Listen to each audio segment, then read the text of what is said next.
Hi there, I'm Trisha Wren and I'm an animal communicator and healer, specialising in horses. I live in New Zealand, but I am Scottish, so I hope you can understand me okay.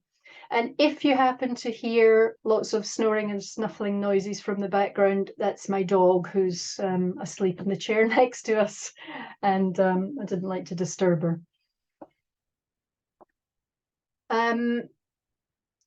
For lots of free animal communication information and trainings, go and have a look at my website. That's trishaWren.com. In this presentation, I'm going to share with you a number of ways that you can help your horse using energy. Whether you're experienced or a complete beginner, and even I would say if you don't fully understand how it works, as long as you're open to the possibility that energy work can help your horse, then you can make a difference for them and to your relationship. So I'm going to share my screen with you. And let's get started.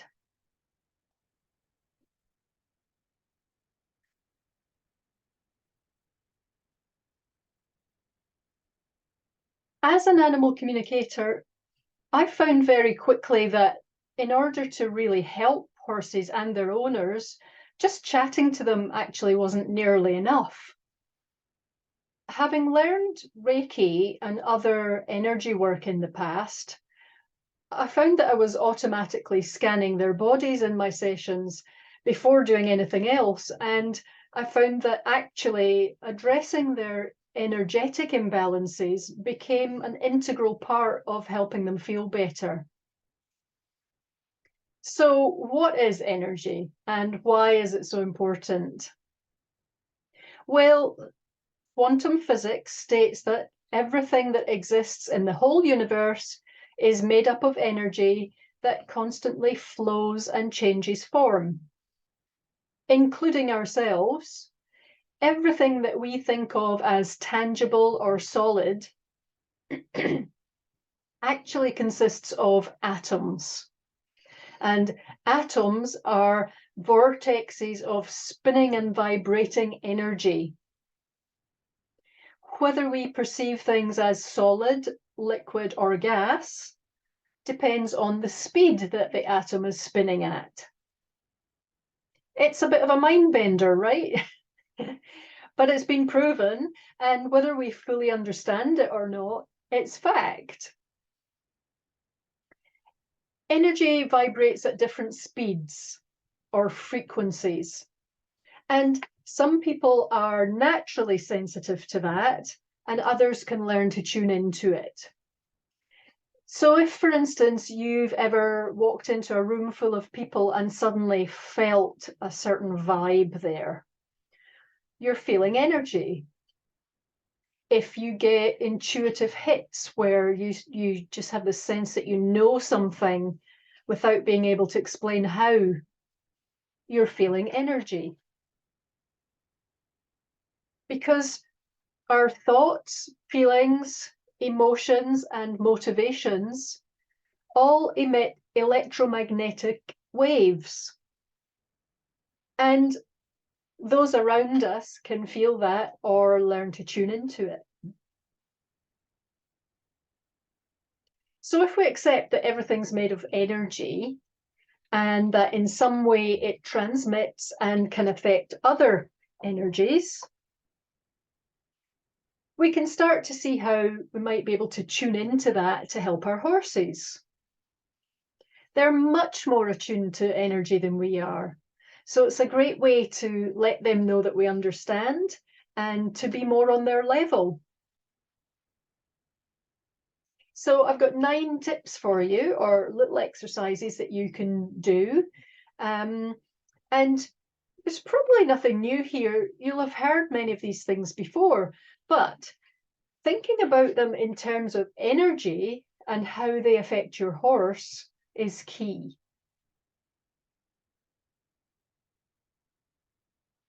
The first one is to think positive.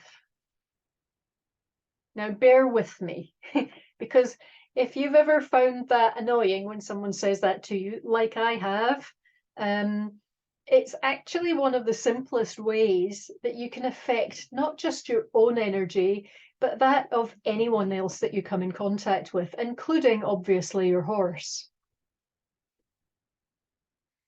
If you're feeling sad or angry, then that's the energy that you'll be transmitting. And anyone sensitive will be able to feel that. You know, have you ever had someone ask you if you're okay or if something's wrong? And it's not necessarily just your body language or what your face is saying that's triggering that. It's them feeling your energy and just knowing that something's off. So if you don't want it to rub off on your horse and affect their behavior, which it can, you know, think about it. If you're angry, you're probably going to find that your horse becomes a bit grumpy and, you know, things don't go very smoothly. So you really don't want it to rub off on them, and vice versa. So try to consciously shake that off before you interact with them. Think happy thoughts. It sounds a bit trite, maybe it sounds a bit obvious, but you know, is there one thing that you think of that always puts you in a good mood, that always gives you a warm glow? Think of that. You might visualize blowing all your worries into a balloon, tying it up, letting it go, and watching them all float away and dissolve. Whatever helps you to feel energetically more positive is going to help you when you're around your horse. The next one is another slightly obvious one, and that is to breathe. And of course you're breathing, because if not, you wouldn't be alive, right? But when we get anxious, distracted, or scared, we often forget to breathe. The thing is that disturbs our body rhythm and our energy, and it can block the energy that our horse feels from or senses around us. It causes your body to tense. So if you think of the whole fight or flight paradigm, that can lead to your horse thinking that there's something they need to be scared of. If you're forgetting to breathe just because you're distracted or concentrating on something, your horse might not get those more serious something's wrong vibes, but you will, in a sense, be cutting off communication between the two of you because you just stopped your energy. Next time you're with your horse, or other situations like in a meeting at work or at the dentist, make a point of noticing if and when you're holding your breath. What's your habit? Check in with yourself regularly until you're clear about when and why you do it. And I think understanding that stopping breathing causes tension can really help you in a lot of situations. I'm thinking of myself in the dentist chair where I find myself sitting there rigidly, and I can just focus on my breathing and nothing else. My body will relax a bit more and I'll be less sore after I get out of that chair. So you can also start to actually practice your breathing.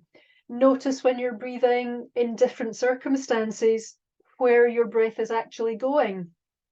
Are you breathing really shallowly, right up in the top of your chest? Or is your breath going all the way down to your belly? Practice that deep breathing. Another great technique to practice is rhythmic breathing.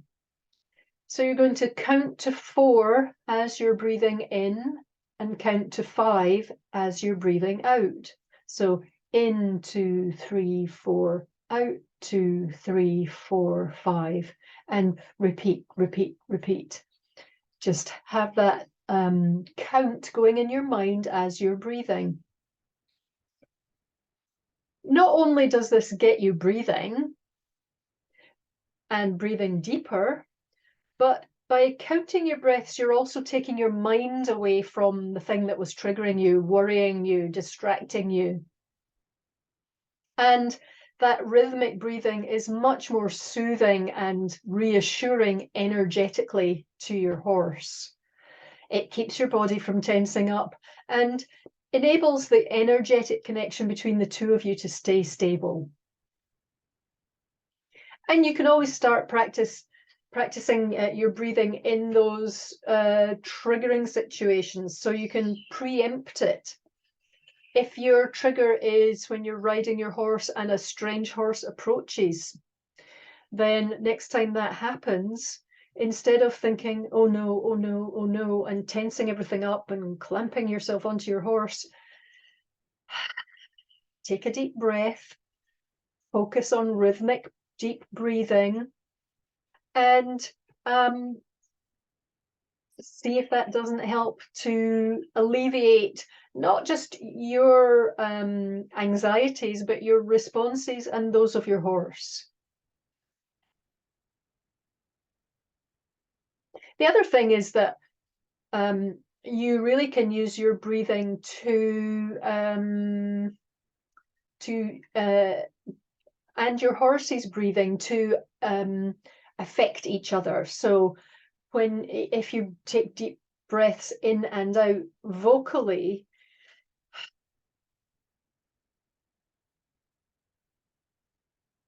and in a rhythmic, not anxious manner, obviously, you might find that your horse starts breathing more rhythmically too, and vice versa. If your horse is breathing quite rhythmically, but you're feeling anxious, maybe try getting your breathing in time with theirs.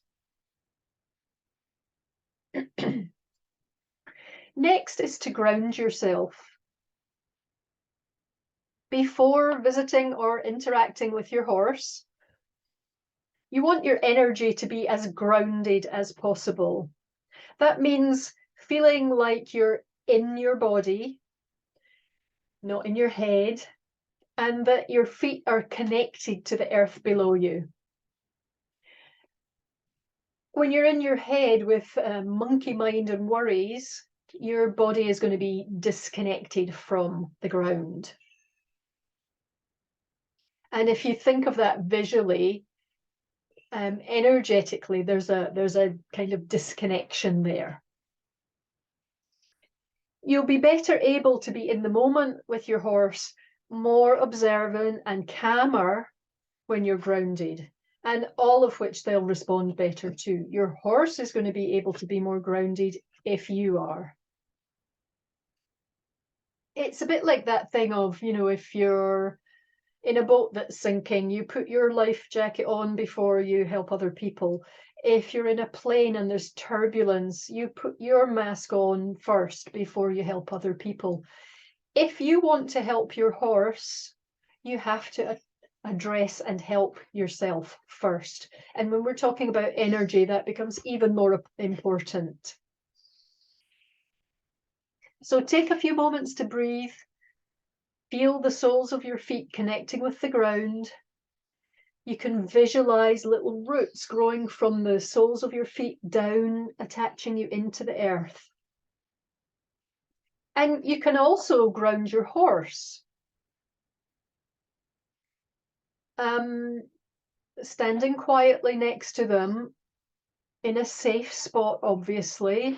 Run your hand from, say, the neck, shoulder, down one of the front legs, or rump, hindquarters, and all the way down a hind leg until you reach their hoof, and allow your hand to just gently up their hoof and feel the energy that's grounding them into the ground. Apologies if you can hear my dog in the background having a little wash and snuffle there.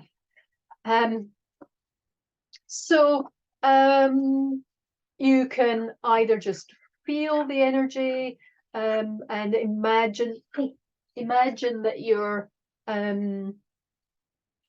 grounding them more firmly to the earth, or you can visualize it. Same thing, you can visualize little roots growing out of the sole of their feet and grounding them. And the whole point being that when you're grounded, you're more present, you're more inside your body energetically, and for both you and your horse, that's going to create a better connection between the two of you.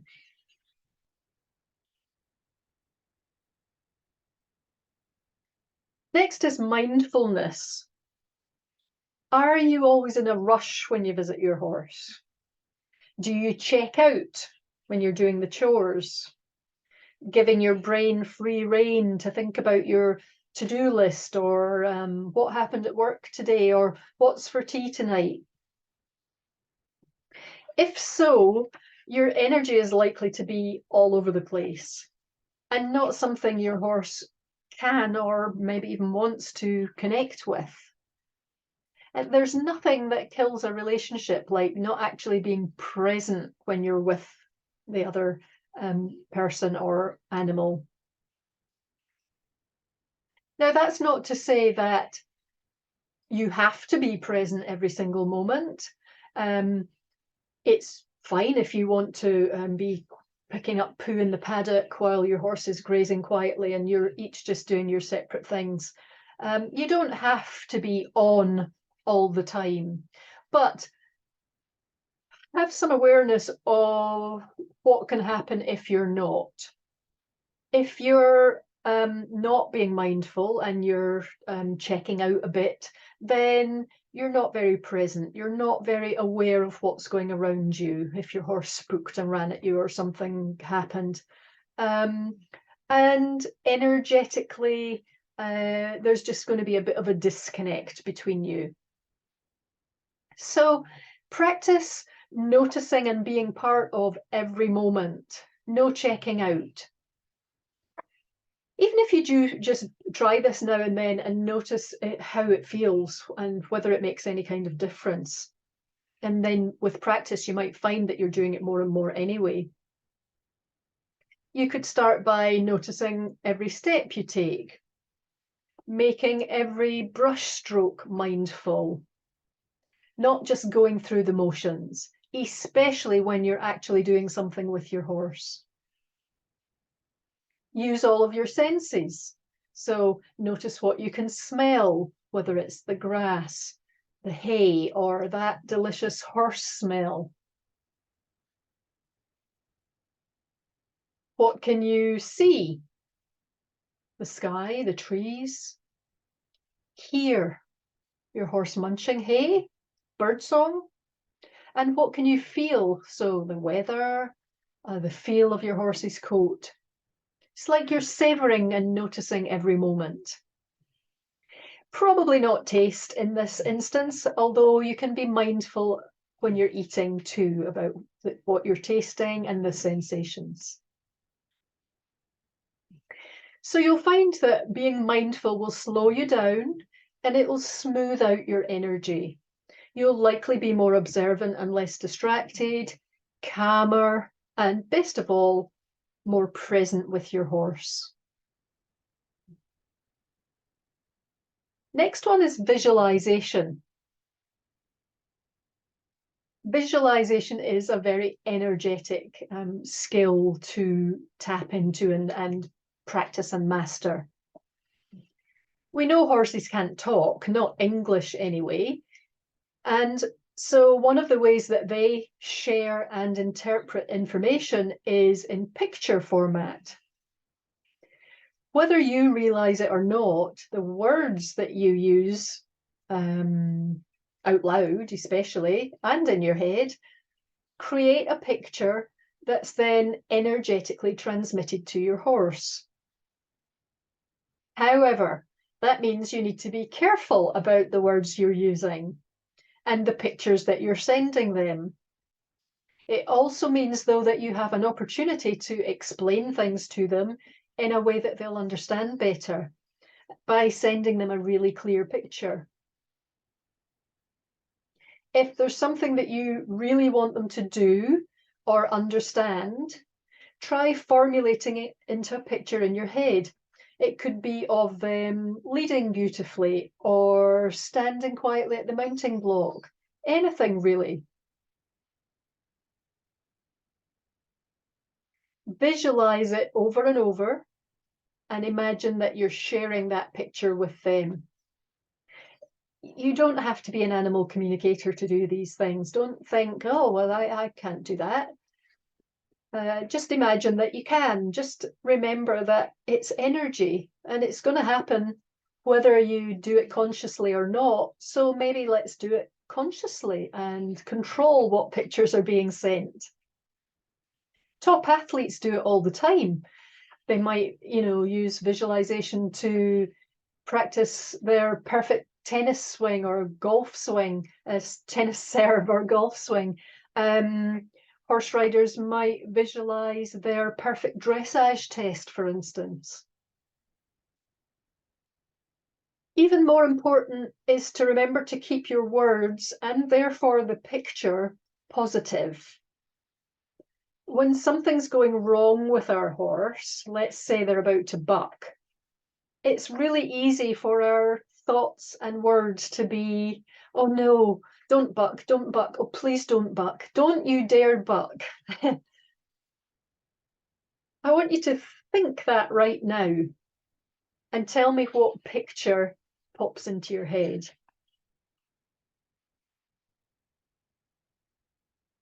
I can almost guarantee that you thinking don't buck doesn't create a picture of a calm horse. More likely it creates one of a horse that's already bucking. So train yourself to say and visualize what you do want them to do. It might be keep your head up, nice and calm, all 4 feet on the ground, whatever it is. Picture what you do want. Picture that calm horse, not the bucking one.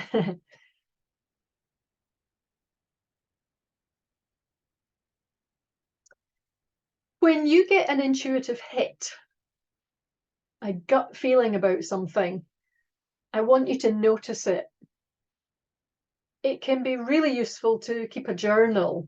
Record how often it happens, what sort of information you're getting, and how you're getting it. Energetic messages are being transmitted to you. Then, most importantly, when you get an energetic hit or a gut feel, an intuition, I want you to trust it and act on it. If you can, and if it's safe to do so, obviously. Even just writing it down in a journal is a great way of acknowledging that it happened. Your intuition is only going to get stronger if you pay attention to it. If you ignore it, it tends to dry up. Or you'll get a massive dose and really make you pay attention. So listen to all the little nudges so that you don't get one of those big reminders, and to develop your intuition and that energetic connection to information.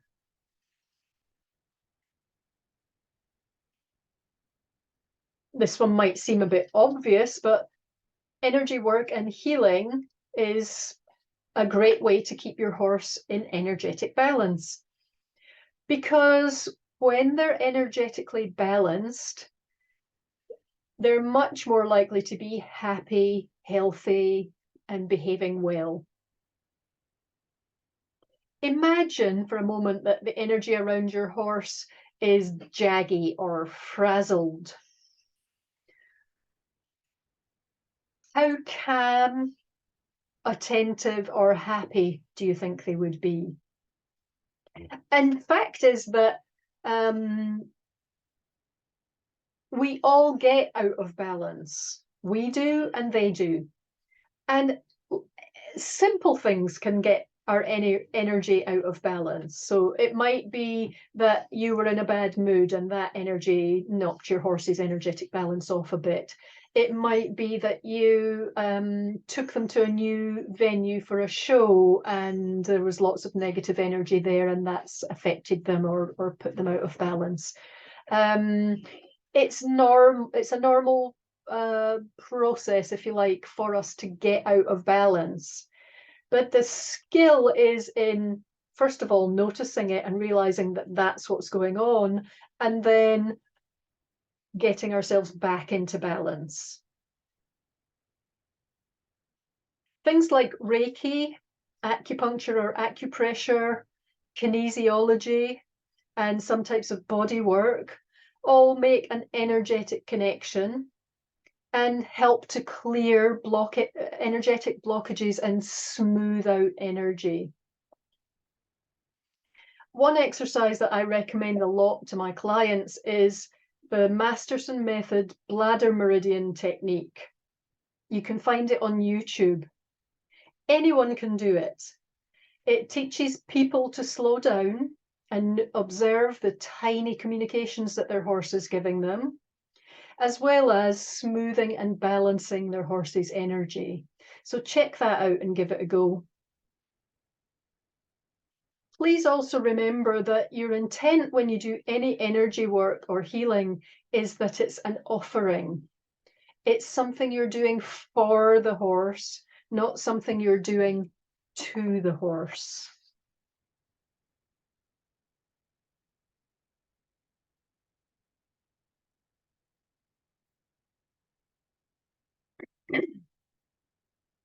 There are lots of other energetic tools you could use too. Lots of people like using crystals, for instance, for healing and balancing. You might like using pendulums as a way to ask questions. Red light therapy for healing. Oracle cards. I created my own deck of horse oracle cards, and they're a great tool for helping to develop your intuition, as well as a way to receive messages from your horse. And my final little tip or exercise for you to try is to think pink. To show your horse that you love them unconditionally, visualize sending them pink, the color associated with love. Close your eyes, take a few deep breaths, and picture your horse in your mind, and then visualize surrounding them with pink light or energy, or visualize pink light traveling from your heart to theirs. It's a great way of just making an energetic connection, showing them you love them, and it's also very healing. There is obviously some overlap with these techniques. If you focus on your breathing, you're likely also going to be more grounded and mindful, and vice versa. So pick one to practice and notice if anything changes about the way your horse interacts with you or responds to you. And to be honest, even if at first they don't, you're probably going to find that it doesn't bother you quite as much, because your energy is going to be in a more balanced state. And my final reminder is just to be aware that your energy can positively or negatively affect your horse, and that's going to affect their happiness, their health, their behavior, but also your relationship and the clarity of communication between you. So I hope that these tips have given you a different perspective on how your energy can affect your horse.